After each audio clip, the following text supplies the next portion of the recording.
सोनम वांगचुक यांच्या आंदोलनाला बुलढाण्यात पाठिंबा, जयस्तंभ चौकात बेठा सत्याग्रह। प्रसिद्ध शिक्षणतज्ज्ञ सोनम वांगचुक यांनी सुरू केलेल्या आंदोलनाला पाठिंबा देण्यासाठी बुलढाणा शहरात आज एक दिवसीय बेठा सत्याग्रह पार पडला।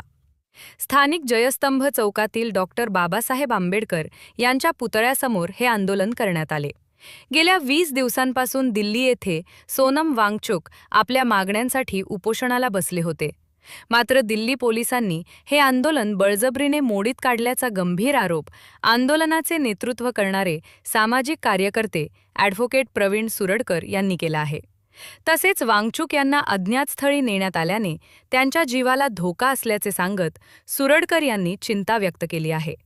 यावेळी बोलताना ॲडव्होकेट प्रवीण सुरडकर म्हणाले की सोनम वांगचुक हे वैयक्तिक स्वार्थासाठी नाही, तर देशातील युवकांच्या उज्ज्वल भविष्यासाठी लढा देत आहेत। विशेषतः नीट UG परीक्षेतील पेपर फुटीच्या घटनांमुळे अनेक विद्यार्थ्यांनी टोकाचे पाऊल उचलले आहे, तर अनेक विद्यार्थी मानसिक तणावात आहेत।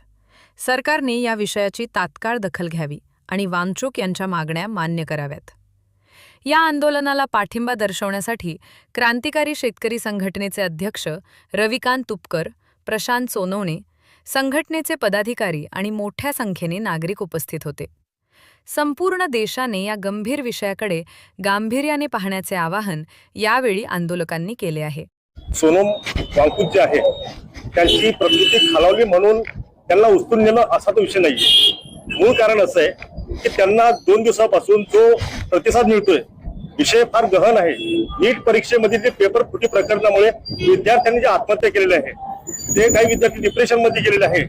या महत्वाच्या विषयासाठी ते उपोषणाला बसून आज 20 दिवस झालेले आहेत। त्यांच्या एकंदरीत 20 तारखेला जो त्यांचा समन्वयार्थ तो मोर्चा निघणार आहे, त्याचा त्यांना एक अंदाज आलेला आहे की देश आता पूर्णतः आपल्या विरोधात चाललेला आहे आणि सोनम वांगचुक यांना फार मोठा प्रतिसाद मिळणार आहे। त्याच्यामुळे पोलीस त्यांच्यासाठीच मी आज इथं बसलेलो आहे। आता त्यांना मला तर अशी माहिती मिळाली की सोनम वांगचुक यांना कुठं उचलून नेलेलं आहे याची काही कल्पना नाहीये।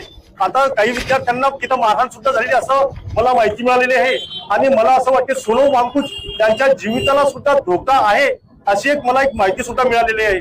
तरी मी देशातील जनतेला एक आव्हान करतो की या विषयाकडे सर्वांनी गांभीर्याने लक्ष देणं आवश्यक आहे। तर हा विषय काही त्यांचा एकट्याचा वैयक्तिक विषय नाहीये, हा देशातील युवकांचा विषय आहे। विषय फार गंभीर आहे। तो नीट प्रश्न परीक्षेचे पेपर जे फुटलेले आहेत त्या विषयासाठी ते बसलेले आहे।